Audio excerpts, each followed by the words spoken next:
संत गाडगे महाराज म्हणजेच आपण त्यांना संत गाडगे बाबा म्हणून ओळखतो.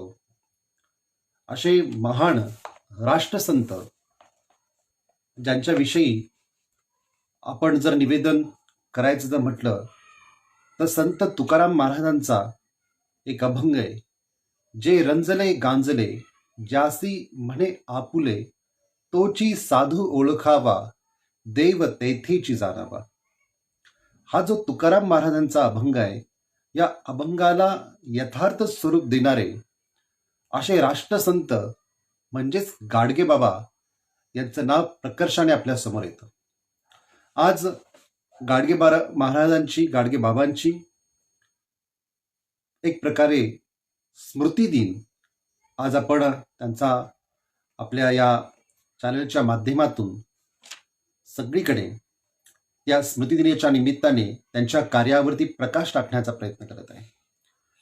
तर गाडगे महाराजांचं ते सगळ्यात महत्वाचं जे काम आहे, जे काम आजच्या स्थितीला इतकं महत्वपूर्ण आहे की ते काम प्रत्येक राज्याने, या देशाने जर ठरवलं की गाडगे महाराजांचा, गाडगे बाबांचा हा जो संदेश आहे हा सगळीकडे आपण पोचवून त्या पद्धतीचं कार्य हे जर आपण केलं तर निश्चितपणे भारत देश किंवा महाराष्ट्र राज्य किंवा इतर राज्य हे देखील सुजलाम सुफलाम अशा पद्धतीने बनू शकतात.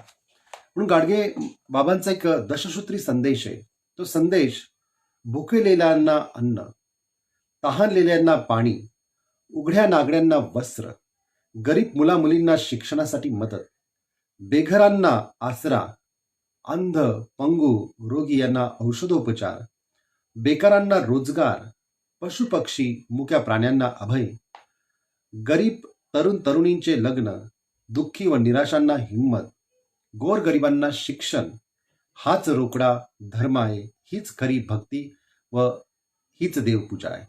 अशा प्रकारचा एक दशसूत्री संदेश देणारे राष्ट्रसंत गाडगे बाबा यांचा हा संदेश आज महाराष्ट्रातील नव्हे तर देशातील राजकारण्यांनी देखील लक्षात घेतला आणि या दृष्टिकोनातून देखील आपलं काम जर चालू ठेवलं तर निश्चितपणे एक प्रकारे एक सुखसंपन्न राज्याची निर्मिती ही आपण करू शकतो.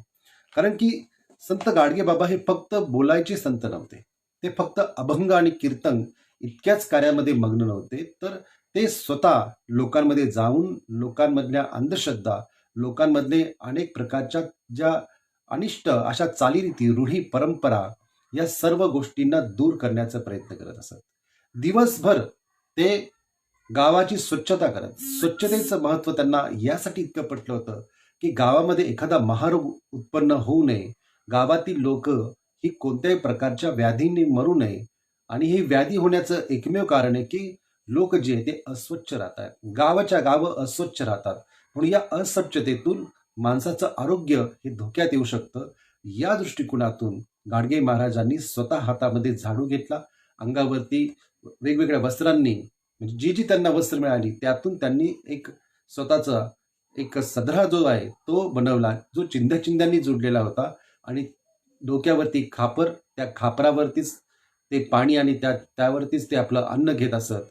या स्वरूपाने गाडगे महाराजांनी एक प्रकारे स्वतःचं जीवन एका बौद्ध भिक्षूप्रमाणे समाजासाठी अर्पित केलेलं होतं.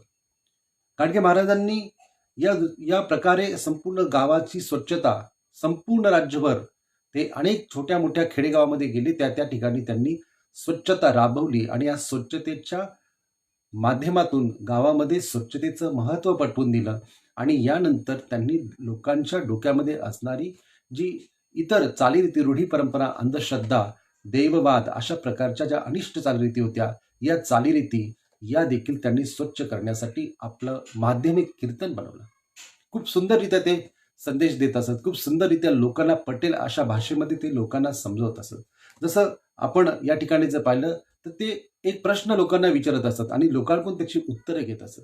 लोकांच्या मनामध्ये, लोकांच्या जीवनामध्ये बोध निर्माण व्हावा याकरिता गाडगे बाबा हे सातत्याने प्रयत्न करत असत. गाडगे बाबा यांचा जन्म जर आपण पाहिला तर 23 फेब्रुवारी 1976 साली शेंडगाव, अमरावती जिल्ह्यामध्ये त्यांचा जन्म झाला होता. त्यांचं नाव जे होतं हे डेबूजी झिंगराजी जानोरकर होतं. झिंगराजी जानोरकरांचे एकमेव सुपुत्र ते होते आणि लहानपणीच ते ज्यावेळेस त्यांच्या वडिलांची जी जमीन होती ही सावकारांनी लुबाडली, त्यांच्या मामांची जमीन ही सावकारांनी लुबाडली. अशा परिस्थितीमध्ये गाडगे बाबा म्हणजेच डेबूजींनी अतिशय गरिबीमध्ये, हालाकीमध्ये त्यांनी हे सगळी परिस्थिती पाहिली. कष्टाने उभं राहण्याचा प्रयत्न केला. शिक्षण घेता नाही आलं, कारण की ज्या वडील गेल्यानंतर ज्या मामाकडे ते राहत होते, तर मामीला हे सातत्याने वाटायचं की आपलाच मुलगा शिकला पाहिजे, डेबूनी फक्त इथलं काम केलं पाहिजे. अशा पद्धतीने मामा आणि वडील या दोघांच्या दारूच्या व्यसनापायी त्यांनी आपल्या जमिनी घालवल्या, सावकारांनी त्यांच्या जमिनी लुबाडल्या. परंतु डेबूजी हे अत्यंत कष्टाने त्यांनी जमीन परत मिळवली आणि सावकाराशी देखील निकराने ते लढा दिला आणि यातून त्यांना अनेक प्रकारची जाणीव झाली की कोणत्याही प्रकारचं कर्ज हे सावकाराकडून काढू नये. कारण की डेबूजींचं इतकं निरीक्षण होतं की सावकार कशा पद्धतीने माणसाला फसवू शकतो, माणसांच्या जमिनी लुबाडू शकतो. आजही आपण पाहिलं तर अनेक गावामध्ये, अनेक ठिकाणी सावकाराकडून जे कर्ज आपण घेतो, त्या कर्जाच्या माध्यमातून कशा प्रकारचं व्याज लावून माणसाचं शोषण आर्थिकरित्या केलं जातं. माणसं शेवटी आत्महत्या करतात. अशा प्रकारची परिस्थिती निर्माण होती. याचं एकमेव निरीक्षण हे गाडगेबाबांनी त्या काळामध्ये पाहिलं आणि गाडगेबाबांनी जागोजागी लोकांना याच प्रकारचा संदेश दिला की कर्ज काढू नका, सावकाराकडून कर्ज घेऊ नका, जमिनी गहाण ठेवू नका, तर कष्टाने उभे राहा, कष्टाने पुढे या, कष्ट करत राहा, कष्टाने जे प्राप्त होईल, जे पैसे मिळतील त्यातून तुम्ही तुमची भाकरी निर्माण करा. अशा प्रकारचा संदेश गाडगेबाबा हे सातत्याने कीर्तनातून देत असत. इतकंच नव्हे तर गाडगेबाबा लहानपणी जरी ते शिकलेले नव्हते, मात्र त्यांची बुद्धिमत्ता खूप प्रखर होती.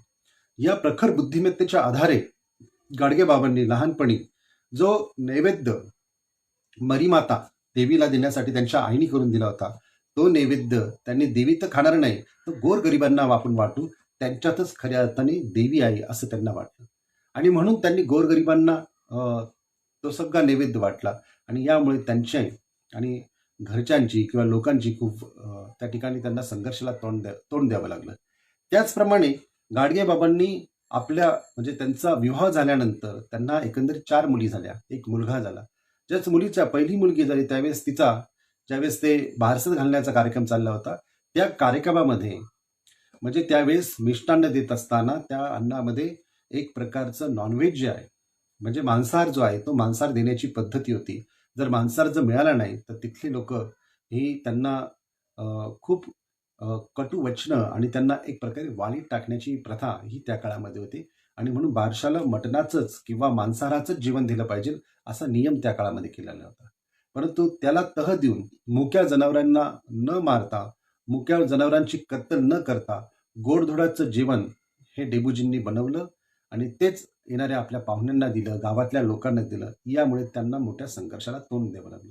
अशा छोट्या मोठ्या या सगळ्या गोष्टीतून या समाजातील चालीरीती, रूढी परंपरा याला पाहत असताना, जातीवाद पाहत असताना किंवा स्त्रीविषयीची लोकांची मताने स्त्रियांना कमी लेखण्याची पद्धती ही पाहत असताना गाडगेबाबांनी या सगळ्या परंपरांवरती, या रूढींवरती प्रखरपणे हल्ला चढवला आणि लोकांना ते याच प्रकारचा संदेश देऊ लागले. ते असं म्हणायचे की तीर्थी धुंडा पाणी देव रोकडा सज्जने. म्हणजे एक प्रकारे त्यांचा जे देवाची जी कन्सेप्ट जी होती, देव जी म्हणत ते होते, तर देव हे देवळात नाहीये, मूर्तीत नाहीये. तर देव कुठे आहे? तीर्थ धुंडा पाणी देव रोकडा सज्जनी. माणसाच्या मनामध्ये, माणसातच खऱ्या अर्थाने देव आहे. म्हणून माणसात खऱ्या अर्थाने देवत्व पाहणारा जर संत कोण असेल तर संत गाडगेबाबा हे एकमेव आहे. आणि याच प्रकारचा संदेश त्यांनी वारंवार या महाराष्ट्रातच नव्हे तर अगदी दिल्लीपासून तर कन्याकुमारीपर्यंत त्यांनी प्रवास केला आणि या प्रवासामध्ये त्यांनी या प्रकारचा संदेश दिला. त्यांनी 1905 साली आपला संसार त्यांनी सोडला. आपली बायका, मुलं यांना सगळ्यांना सोडून त्यांनी एक प्रकारे गृहत्याग केला आणि एक फकीराचं जीवन ते जगू लागले. लोकांच्या घराच्या समोर जायचं, तिथून भिक्षा दे ग बाई किंवा भाकर वाढ ग बाई अशा पद्धतीने ते बोलायचं. आणि या पद्धतीने त्या ठिकाणी दिवसभर म्हणजे काही ठिकाणी ज्यावेळेस त्यांनी या प्रकारे फकीराचं जीवन जगायला सुरुवात केली त्या सुरुवातीला त्यांना लोक जेवण देत नसत. ते म्हणजे एवढ्या धंदाकट आहे, जाऊन तू काम का नाही करत, तू शेती कर, तू अमुक कर तमुक कर. परंतु ते जरी काही जरी बोलले, त्या दिवशी त्यांना भेटलं, भाकरी भेटली किंवा न भेटली तरी देखील गाडगे बाबा त्यांच्या घराची स्वच्छता करून जात असत. तिथे असणारी कामं ते करून जात असत. मात्र गाडगे बाबा गेल्यानंतर ती लोक मोठ्या, म्हणजे ज्यांना आपण एक प्रकारे नाकारलं, आणि त्यांनी मात्र आपली एक चांगल्या प्रकारची कामं करून गेले. अशा पद्धतीने लोकांच्या मनामध्ये रुजण्याचं काम हे गाडगे बाबा करत होते. गाडगे बाबा हे कधीही कुणाकडून पैशाच्या स्वरूपात दान घेत नव्हते. पैसे ते घेत नव्हते. ते म्हणजे मला काय करायचं पैशाचं. परंतु लोकांसाठी, जे लोक गरीब आहेत, जे लोकांना शिक्षणाची व्यवस्था नाही, अशा लोकांसाठी तुम्ही ही मदत करा. गरिबांना मदत करा. जे शिक्षणासाठी जे शिक्षणापासून वंचित आहे, अशा लोकांना तुम्ही मदत करा. मुलींना मदत करा. अशा पद्धतीने ते सातत्याने संदेश देत होते. लोकांना औषधोपचार करण्यासाठी मदत करा, हेही ते सांगत होते. आणि या सगळ्या कार्याचा आवाका त्यांचा इतका वाढत गेला, कारण की ते एका जागी स्थिर थांबत नसत. ते सातत्याने फिरत असत, सातत्याने एका गावून दुसऱ्या गावी, दुसऱ्या गावून तिसऱ्या गावी. आणि त्यांनी आपल्या जीवनामध्ये लोकांना जर कोणता मोठा संदेश दिला असेल तर देवळात जाऊ नका, हा फार मोठा संदेश त्याने दिला. मूर्तीपूजा करू नका, हा संदेश त्याने दिला. सावकाराचं कर्ज काढू नका, अडाणी राहू नका. पोथी पुराणे, मंत्र तंत्र किंवा देवदेवस्की चमत्कार असल्या गोष्टींवरती विश्वास ठेवू नका. या सगळ्या भाकड गोष्टीपासून तुम्ही दूर व्हा आणि खरा माणसाचा जो धर्म आहे तो तुम्ही आत्मसात करा. आणि तो धर्म आत्मसात केला का त्याचं तुम्ही पालन करा आणि आपल्या कर्माने करा. म्हणून प्रबोधनकार ठाकरे हे गाडगे बाबांचे पहिले चरित्रकार आहे, ज्यांनी गाडगे बाबांचं एक विस्तृत चरित्र लिहिलं. त्या चरित्रामध्ये ते असं म्हणतात की गाडगे महाराज ईश्वर नेमका कशात याची नेमकी जाणीव त्यांना झाली होती.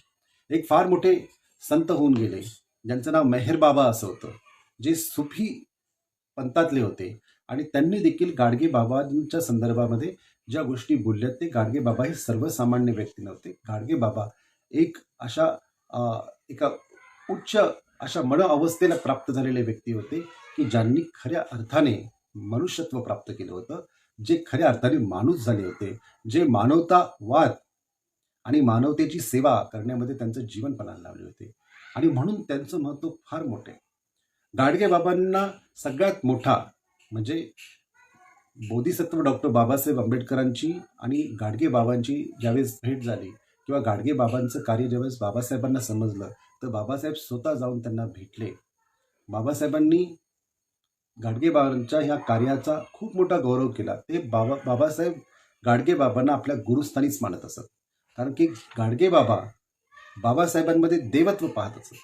कारण ते एकदा गाडगे बाबांच्या प्रवचनाला किंवा कीर्तनाला स्वतः बाबासाहेब उपस्थित होते.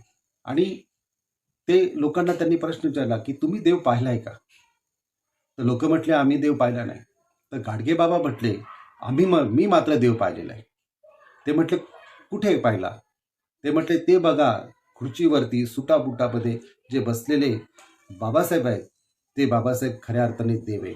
अशा पद्धतीने ते लोकांना बाबासाहेबांचं कार्य त्यांच्या कीर्तनाच्या माध्यमातून देखील सांगत असत. आणि बाबासाहेब देखील त्यांना तितक्याच पद्धतीने प्रतिसाद देत असत. आणि बाबासाहेब देखील त्यांना तितक्या पद्धतीने उच्च अशा गुरुच्या स्थानी मानत असत. आणि बाबासाहेबांच्या संदर्भातला एक किस्सा असा आहे की ज्यावेळेस गाडगे बाबा हे आजारी होते, तर आजारी असताना गाडगे बाबांच्या एका चाहत्याने किंवा एका शिष्याने, गाडगे बाबा कोणाला शिष्य करून घेत नव्हते, परंतु गाडगे बाबांच्या एका सहकार्याने बाबासाहेबांना कळवलं की गाडगे महाराज हे मुंबईला एका हॉस्पिटलमध्ये ॲडमिट आहे. तर बाबासाहेब तत्क्षणी आपली सर्व कामे सोडून गाडगे महाराजांसाठी 2 त्यांना घोंगड्या घेतल्या आणि ती घोंगडी घेऊन बाबासाहेब गाडगे बाबांना भेटायला गेले. आणि ज्यावेळेस बाबासाहेब त्या ठिकाणी भेटायला गेले, तर गाडगे बाबा असं म्हटले की डॉक्टर साहेब तुम्ही कशाला आला? तुमच्यासाठी वेळ, एक एक मिनिट खूप महत्त्वाचा आहे. आणि तुम्ही मला भेटून काय म्हणजे माझ्याकडे येऊन तुमचा वेळ जाईल, त्यापेक्षा तुम्ही लोकांच्या कल्याणाकरता हा वेळ द्या. बाबासाहेब म्हटले की लोकांच्या कल्याणाकरताच सगळं काय वेळ देत आहे, परंतु माझं जे जीवन आहे हे जीवन म्हणजे खुर्ची आहे तोपर्यंत आहे, परंतु खुर्ची नसेल त्यावेळेस काय त्याला महत्त्व नाही, अशा पद्धतीने बाबासाहेबांनी त्यांना उत्तर दिलं. परंतु गाडगे बाबा हे मिश्किलपणे असते. ते म्हटले की तुमचं समग्र जीवन हे लोककल्याणाकरता आहे, हे सर्व लोक जाणू नये. आणि म्हणून बाबासाहेबांनी आणलेल्या 2 घोंगड्या ज्या आहेत, त्या 2 घोंगड्यांचा स्वीकार हा गाडगे बाबांनी केला. कधीच कुणाकडून कोणतीही गोष्ट न स्वीकारणारे गाडगे बाबा यांनी बाबासाहेबांकडून मात्र 2 घोंगड्यांचा स्वीकार केला. इतकं मोठं प्रेम या दोघांच्या मध्ये होते. कारण की गाडगे बाबांनी जितकी कामं करत असताना पंढरपूर, नाशिक, त्याचप्रमाणे अनेक प्रकारे आपण जर पाहिलं तर वेगवेगळ्या ठिकाणी जिथं तीर्थक्षेत्र आहेत अशा ठिकाणी त्यांनी धर्मशाळा बांधल्या. पंढरपूरची धर्मशाळा ही खूप महत्त्वाची धर्मशाळा. या धर्मशाळेचं नाव की संत चोखामेळा धर्मशाळा असं त्यांनी दिलेलं आहे.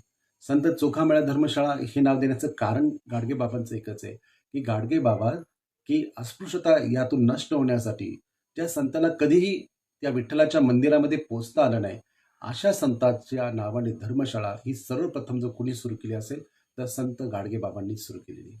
आणि ही धर्मशाळा, अनाथ आश्रम, त्याचप्रमाणे विविध आरोग्य उपयोगी अशा प्रकारचे दवाखाने, त्याचप्रमाणे विद्यालये, विविध आश्रम, अशा पद्धतीने अनेक गोष्टी बाबांनी म्हणजे गाडगे बाबांनी त्यांना लोकांनी दिलेल्या या सगळ्या लोकसेवेतून त्यांनी उभे केले. अनेक नदीच्या किनारी घाट बांधले आणि या सगळ्यांचा म्हणजे एका अर्थाने त्यांनी बाबासाहेबांना ज्यावेळेस ते भेटले त्यावेळेस बाबासाहेबांना ते म्हटले की मला तुमची मदत याकरता हवी. ही सगळी जी काही मी केलेली कामं आहेत याची एक सरकारी ट्रस्ट असावी, एक विश्वस्त संस्था असावी आणि या विश्वस्त संस्थेचं प्रमुखत्व हे डॉक्टर बाबासाहेब आंबेडकरांनी स्वीकारावं, अशा पद्धतीची त्यांची भूमिका ही होती. आणि बाबासाहेबांनी देखील त्यांचं हे विश्वस्तपद स्वीकारलं. बाबासाहेबांनी देखील त्यांच्या या कार्याला अधिक आणि अधिक वाढवण्यासाठी तितक्याच चांगल्या पद्धतीची लोकं आपल्यासोबत घेतली आणि त्यांनी हे काम गतिमान केलं. बाबासाहेबांवरती संत गाडगे बाबांचा खूप जास्त विश्वास होता. इतका विश्वास त्यांचा दुसरा कुणावरती नव्हता. परंतु बाबासाहेबांच्या सोबत एक सगळ्यात महत्त्वाचं ज्यांनी शिक्षण संस्थेमध्ये फार मोठं कार्य केलं असे कर्मवीर भाऊराव पाटील जे आहेत, हे कर्मवीर भाऊराव पाटील हे देखील गाडगे बाबांना खूप मानणारे होते. आणि गाडगे बाबांना केवळ मानणारे नाही तर त्यांना ते गुरुस्थानी ठेवत असत. त्यांच्या नावाने त्यांनी संत गाडगे बाबा महाविद्यालयाची स्थापना केली. आणि त्यांनी खऱ्या अर्थाने लोकांना ज्यावेळेस कर्मवीर भाऊराव पाटलांना या प्रकारे त्यांचं अनुदान, त्या काळाचे तत्कालीन जे मुंबई प्रांताचे मुख्यमंत्री होते बाळासाहेब खेर यांनी त्यांचं अनुदान कुणाच्या तरी सांगण्याहून काढून घेतलं. तर अशा परिस्थितीमध्ये कर्मवीर भाऊराव पाटलांच्या रयत शिक्षण संस्थेमधल्या या वसतिगृहामध्ये लोकांच्या म्हणजे विद्यार्थ्यांच्या खाण्याचे हाल होऊ लागले, इतर सोयीसुविधांचे हाल होऊ लागले. कर्मवीर भाऊराव पाटलांनी गाडगे बाबांकडे ते गेले आणि गाडगे बाबांना जाऊन त्यांनी सांगितलं की माझ्या शाळेमध्ये, विद्यालयामध्ये, त्याचप्रमाणे वसतिगृहामध्ये अशा अशा समस्या निर्माण झालेल्या आहेत. बाबा तुम्ही काहीतरी करा. बाबांनी त्या क्षणी मुंबईला गेले. मुंबईला जाऊन त्यांनी बाळासाहेब खेर मुख्यमंत्री यांची भेट घेतली. बाळासाहेब खेर स्वतः म्हटले की गाडगे बाबा तुम्ही इथे कशाला आला, मी तुम्हाला भेटायला आलो असतो, मला जर तुम्ही निरोप कळवला असता तुम्ही आला असतो. त्यावेळेस त्यांनी सांगितलं की भाऊरावांनी चालवलेली जी रयत शिक्षण संस्था आहे, त्यांची वसतिगृह आहेत, ह्याचे अनुदान तुम्ही बंद करू नका. ते अनुदान बंद केल्यामुळे ज्यांना खऱ्या अर्थाने शिक्षणाची गरज आहे अशा लोकांमध्ये ते तेज निर्माण करण्याचं काम करत आहे. तर त्यांना तुम्ही अनुदान चालू करा आणि त्यांना कुठल्याही प्रकारे तुम्ही सर्व प्रकारचं सहकार्य देण्याचं काम करा, इतकंच माझं म्हणणं आहे. आणि या प्रकारे त्यांनी बाळासाहेब खेरांकडून ते काही दिवसातच अनुदान लागू केलं आणि कर्मवीर भाऊराव पाटलांच्या या रयत शिक्षण संस्था वसतिगृह ही पुन्हा पूर्ववत पद्धतीने चालू झाली. कर्मवीर भाऊराव पाटील आणि गाडगे बाबांची मैत्री खूप होती. गाडगे बाबा कुणाकडे जात नसत, मात्र कर्मवीर भाऊराव पाटलांच्या साताऱ्यामध्ये निवासस्थानी म्हणजे साताऱ्यातल्या निवासस्थानी एका झोपडीमध्ये ते राहत असत. तर त्या ठिकाणी गाडगे बाबा जाऊन मुक्काम करत असत. बऱ्याच वेळा गाडगे बाबा हे कर्मवीर भाऊराव पाटलांची इथे थांबत असत आणि त्यांच्याशी चर्चा मसलत करत असत, त्यांना अनेक प्रकारचे संदेश देत असत. आणि कर्मवीर भाऊराव पाटील ज्यांना खऱ्या अर्थाने महात्मा ज्योतिराव फुलेंचं काम करत असताना राजर्षी शाहू महाराज यांनी मदत केली. आणि कर्मवीर भाऊराव पाटलांनी प्रत्यक्ष महार, मांग, मातंग किंवा चांभार, चर्मकार, ढोर या सगळ्या ज्या अस्पृश्य समजल्या जाणाऱ्या जातींच्या लोकांसाठी सर्वप्रथम ज्या शाळा सुरू केल्या त्याचं कौतुक गाडगे बाबा हे वारंवार आपल्या कीर्तनातून करत असत. म्हणून कर्मवीर भाऊराव पाटलांना कर्मवीर हे नावच खऱ्या अर्थाने हे गाडगे बाबांनी दिलेले नाव आहे. नाहीतर त्यांना अण्णा म्हणत असत. परंतु गाडगे बाबांनी त्यांना प्रत्येक क्षणोक्षणी मदत केली.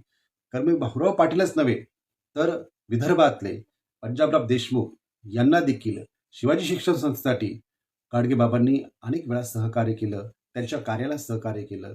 आणि अशा पद्धतीने गाडगे बाबा जी लोक या समाज सुधारण्याचं काम करत असतात त्या लोकांशी त्यांचं इतकं चांगल्या प्रकारचे संबंध असतात तर गाडगे बाबा स्वतः त्यांच्याकडे जात असत, स्वतः त्यांना मदतीचा हात पुढे करत असत. आणि ते कधीही कुणाकडून कोणती वस्तू घेत नसत, मदत करायचे आणि ते निघून जायचे, ते थांबत नसत.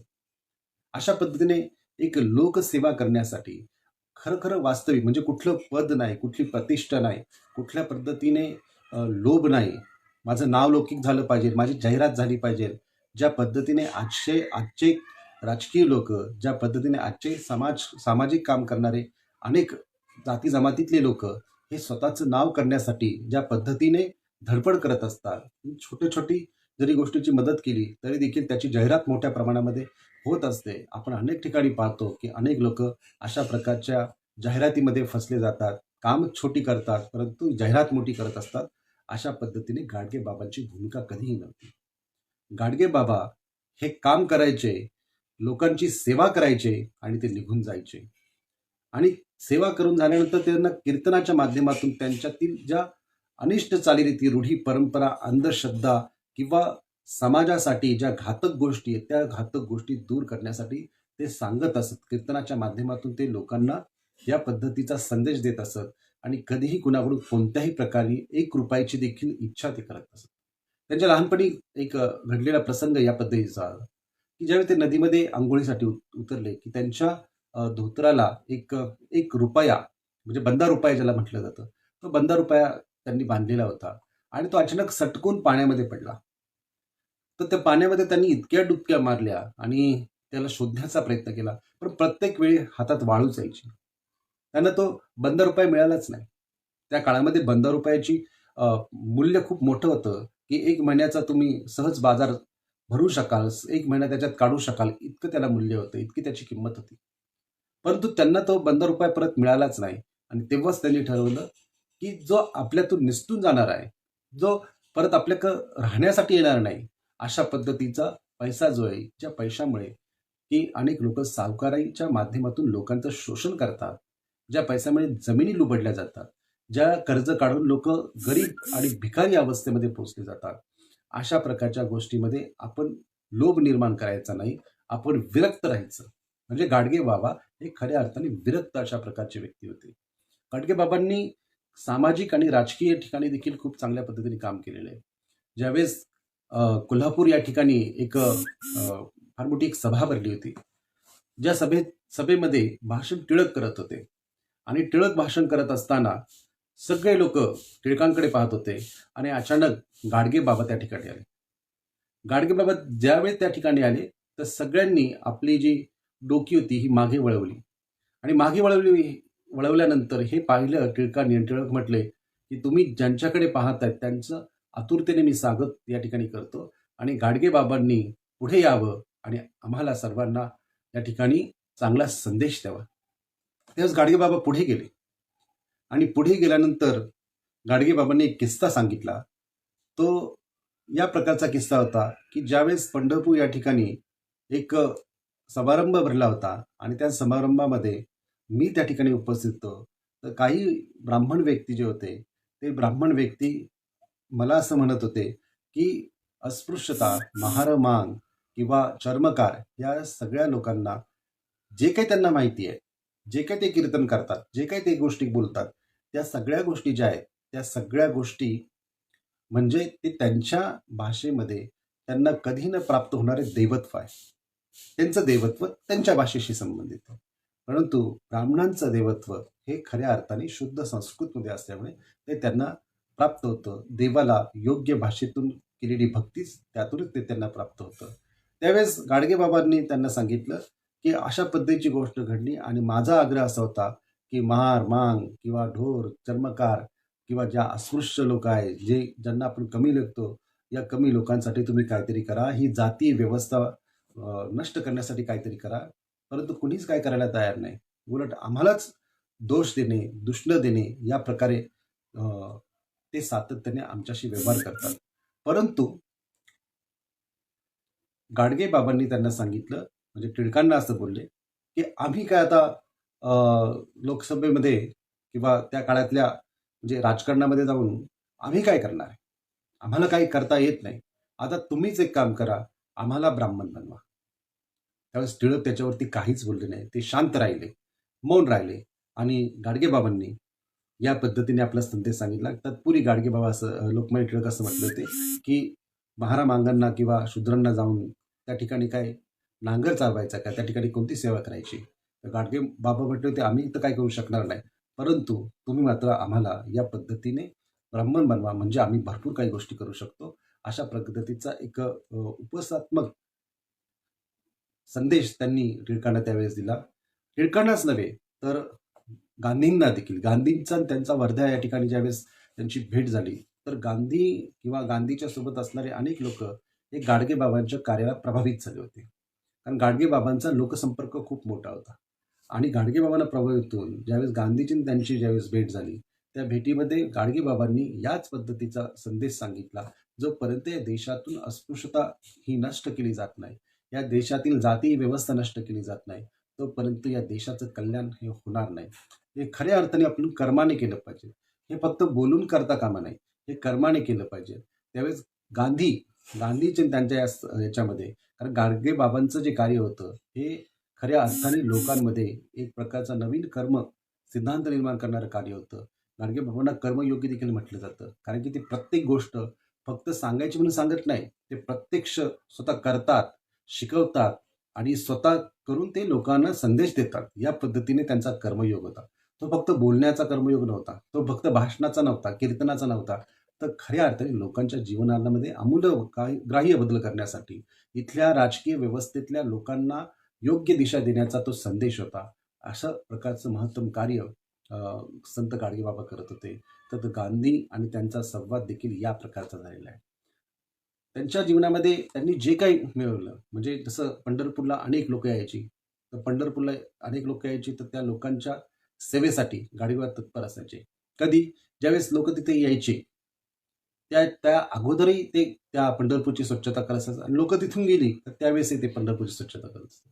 त्यांच्यावरती सगळ्यात जास्त प्रभावित जर कोण झालं असेल तर राष्ट्रसंत तुकडोजी महाराज. तुकडोजी महाराज हे गाडगे बाबांना खऱ्या अर्थाने त्यांच्यावरती प्रभावित झाले आणि गाडगे बाबांचं कार्य तडीच नेण्याचा संकल्प त्यांनी केला. त्यांनी खूप प्रचार प्रसार केला आणि लोकांच्या जीवनामध्ये, म्हणजे प्रत्येक गावामध्ये कशा पद्धतीने हे सगळे बदल करता येईल, आपलं गाव हे कशा पद्धतीने विकसित करता येईल, हे खऱ्या अर्थाने गाडगे बाबांचं कार्य जे आहे हे राष्ट्रसंत तुकडोजी महाराजांनी जागोजागी जाऊन केलं. आणि म्हणून या दृष्टिकोनातून जर आपण जर पाहिलं तर गाडगे बाबांचं कार्य किती महान होतं, ही अपेक्षा, म्हणजे गाडगे महाराज ज्या पद्धतीने कार्य करत होते अशा प्रकारची अपेक्षा डॉक्टर बाबासाहेब आंबेडकरांनी आधुनिक बौद्ध भिक्षूंकडून केलेली आहे. आधुनिक बौद्ध भिक्षू जे आहेत ते फक्त पूजा अर्चा कर्म आणि त्यातील फक्त परितरपाठ इतकंच मर्यादित न राहता बाबासाहेबांनी बुद्ध आणि धर्मामध्ये आधुनिक बौद्ध भिक्षू कसा असावा याविषयी सांगितलेले आहे आणि तो एक समाजाला योग्य प्रकारे मार्गदर्शन करणारा एक तत्वज्ञ, एक विचारवंत, एक लोकसेवा करणारा अशा प्रकारचा समाजसेवक असावा असं बाबासाहेबांचं म्हणणं आहे. आणि हे बाबासाहेबांचं म्हणणं याचं मूर्तिमंत उदाहरण म्हणजे संत गाडगे बाबा आहे, ज्यांनी कोणत्याही गोष्टीचा लोभ केला नाही, ज्यांनी कोणत्याही गोष्टीची आसक्ती केली नाही, ज्यांनी खऱ्या अर्थाने कर्माच्या द्वारे लोकांची सेवा केली, ज्यांनी खऱ्या अर्थाने समाज सुधारणेचं काम केलं, ज्यांनी खऱ्या अर्थाने इथल्या लोकांना न्याय देण्याचं काम केलं, अशा पद्धतीचं काम हे बौद्ध भिक्षूंकडून खऱ्या अर्थाने बाबासाहेबांनी त्याची अपेक्षा केली होती. तर त्याचं मूर्तिमंत उदाहरण म्हणजे राष्ट्रसंत गाडगे बाबा. गाडगे बाबांनी अनेक प्रकारे आपल्या कार्यातून ज्या नवीन नवीन गोष्टी या समाजाला, या महाराष्ट्राला दिल्या, महाराष्ट्र सरकार त्यांच्या कार्याकडे जर कटाक्षाने त्यांनी जर लक्ष दिलं आणि त्यांचा संदेश जर हा जो भुकेल्यांना अन्न, तहानलेल्यांना पाणी, हा जो संदेश आहे, हा संदेश जर त्यांनी पाहिला किंवा तो अंमलात आणला तर खऱ्या अर्थाने प्लॅनिंग कमिशनचं काम केल्यासारखं आहे. प्लॅनिंग कमिशन जे आहे भारताचं, या प्लॅनिंग कमिशनमध्ये ज्या ज्या गोष्टी लागतात त्या त्या गोष्टी संत गाडगेबाबांनी आपल्या वऱ्हाडी भाषेमध्ये त्यांनी लोकांना या सांगून ठेवल्या, इथल्या राज्यकर्त्यांना सांगून ठेवलेल्या आहे. म्हणून त्यांच्या कार्याचा आपण खऱ्या अर्थाने उजाळा करणे आवश्यक आहे. त्यांना अभ्यासणे आवश्यक आहे. त्यांची कीर्तन लक्षात घेणे आवश्यक आहे. त्यांनी लोका उपयोगी जी कामं केलेली ती पाहणे आवश्यक आहे. तसं जर कार्य जर आपण करायचं ठरवलं तर निश्चितपणे एक वेगळ्या प्रकारच्या समाजाची व्यवस्था निर्माण होऊ शकते. एक वेगळा आदर्श समाज निर्माण होऊ शकतो, ज्याच्यामध्ये कोणतीही जातीयता नाही, ज्याच्यामध्ये कोणतेही उच्च नीच अशा प्रकारचा भेद नाही, ज्याच्यामध्ये प्रत्येक व्यक्ती शिक्षण, प्रत्येक व्यक्तीच्या ज्या गरजा आहेत, अन्न, वस्त्र, निवारा ह्या त्यांना प्राप्त होऊ शकतात. प्रत्येक व्यक्तीला रोजगार मिळू शकतो. रोजगार मिळवून द्या हे गाडगेबाबांच्या दशसूत्रीमधलं एक सर्वात महत्त्वाचं कार्य आहे. ते असं म्हणतात की जे बेकार आहेत त्या बेकारांना रोजगार देण्याचं काम करा. म्हणजे गावातल्या लोकांना ते सांगत होते. आता तर हे राज्यकर्ते जे आहेत त्यांना सांगणे खूप गरजेचं आहे. इतकंच नव्हे तर दुःखी निराश जे लोक आहेत त्यांना काय द्या, तर त्यांना हिंमत द्या. गरीब तरुण तरुणीचे लग्न लावून द्या किंवा गोरगरिबांना शिक्षण द्या. अंध पंगू जे भिकारी आहेत अशा लोकांना औषधोपचार द्या, अन्न द्या. गरीब मुलामुलींना शिक्षणासाठी मदत करा. बेघरांना आसरा द्या. उघड्या नागड्यांना वस्त्र द्या. आणखी कोणत्या पद्धतीने आपण कार्य करू शकतो? याच्यातच खऱ्या अर्थाने संतत्व आहे, याच्यातच खऱ्या अर्थाने दैवत्व आहे, याच्यातच खऱ्या अर्थाने माणुसकीचा धर्म आहे. याचं पालन करणे हे खूप आवश्यक आहे. गाडगेबाबांचं कार्य खूप महान होतं. अतिशय लहानशा छोट्याशा विदर्भात अमरावती या ठिकाणी शेंडेगाव नावाच्या गावामध्ये त्यांचा जन्म झाला आणि जन्मानंतर त्यांनी ज्या ज्या दुःखाला सोसलं त्यांचे इतकं दुःख कुणी सोसलं नाही. अत्यंत प्रचंड दुःख आणि हालकीच्या स्थितीमध्ये जीवन जगलेले डेबूजी नंतर भविष्य काळामध्ये गाडगेबाबा बनतात. त्यांच्या प्रत्येक ट्रस्टला, प्रत्येक विश्वसंस्थेला त्यांनी असं म्हटलं की माझ्या घरातील एकाही व्यक्तीला माझ्यानंतर हे वारसा हक्काने त्यांना मिळालं नाही पाहिजे. ही समाजाची प्रॉपर्टी ही लोकांकरिता आहे, ही त्यांच्याकरिता नाही. म्हणून आपल्या घरातल्या कोणत्याच व्यक्तीला, कोणत्याच सदस्याला त्यांनी त्यांच्या ट्रस्टमध्ये घेतलं नाही. आजची परिस्थिती खूप वेगळी आहे. आजच्या परिस्थितीमध्ये एखाद्या व्यक्तीने ट्रस्ट जर केली त्या ट्रस्टमध्ये निम्म्यापेक्षा जास्त लोक त्यांचेच नातेवाईक असतात आणि बाकीचे लोक जे असतात ते बाहेरचे 2-3च लोक असतात. अशा प्रकारची परिस्थिती आहे. आज विश्वास नाही. गाडगेबाबांना त्यांच्यानंतर कुणा विश्वास असेल तर डॉक्टर बाबासाहेब आंबेडकरांना होता, कर्मवीर भाऊराव पाटलांवर होता, डॉक्टर पंजाबराव देशमुख यांच्यावरती होता. गाडगेबाबांवर प्रभावित झालेली जी लोक होती त्याच्यामध्ये राष्ट्रसंत तुकडोजी महाराज यांच्यावरती विश्वास होता किंवा त्यांना अनेक लोक, अनेक सहकारी भेटले. या सहकाऱ्यांमध्ये म्हणजे आचार्य आत्रे असतील किंवा गोनी दांडेकर असतील किंवा असे अनेक लोक त्यांना भेटले की जे त्यांच्या कार्याने खूप प्रभावित झाले. प्रबंधकार ठाकरे हे देखील त्यांच्या कार्याने प्रभावित झाले होते. असे वास्तविक जे जे कार्य होतं ते आचार्य आत्रे नेहमी म्हणत असत. म्हणजे पुस्तकातला नव्हे तर चालता बोलता जो खऱ्या अर्थाने समाज म्हणजे समाज सुधारक, समाजवाद ज्याला म्हणतात, तो समाजवाद म्हणजे संत गाडगेबाबा आहे.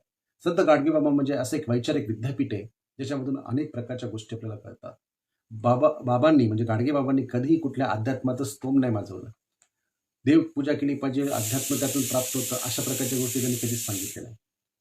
संत याचा अर्थ असा की जो माणसाची सेवा करतो, माणसात तो संतत्व पाहतो, देवत्व पाहतो, तोच खऱ्या अर्थाने संत असतो. याची जाणीवच त्यांना झाली होती. आणि म्हणून गाडगेबाबांच्या बद्दल अनेक गोष्टी आपल्याला माहिती आहे की त्यांनी अंधश्रद्धा लोकांच्या जीवनातून काढण्यासाठी काय काय केलं. अंधश्रद्धा काढत असताना त्यांनी ज्याप्रमाणे असं एक उदाहरण त्यांनी सांगायचे की एखादा व्यक्ती जर कुठल्या देवाला नैवेद्य देत असेल किंवा काय त्याचं हे करत असेल पूजा अर्चा, तर ते म्हणत असं की तो दगडातला देव तर तो घेत नाही. दगडातला देव तो कसं काय ते घेणार. म्हणून एकदा त्यांनी अशी युक्ती लढवली की नदीतलं पाणी ते किनाऱ्यावरती टाकत होते आणि हे टाकतच होते. त्यावेळेस एक व्यक्ती त्यांना म्हटला की बाबा तुम्ही काय करताय तरी काय, तुम्ही किनाऱ्यातलं पाणी म्हणजे नदीतलं पाणी किनाऱ्यावरती टाकताय, ह्यानी काय होणार आहे.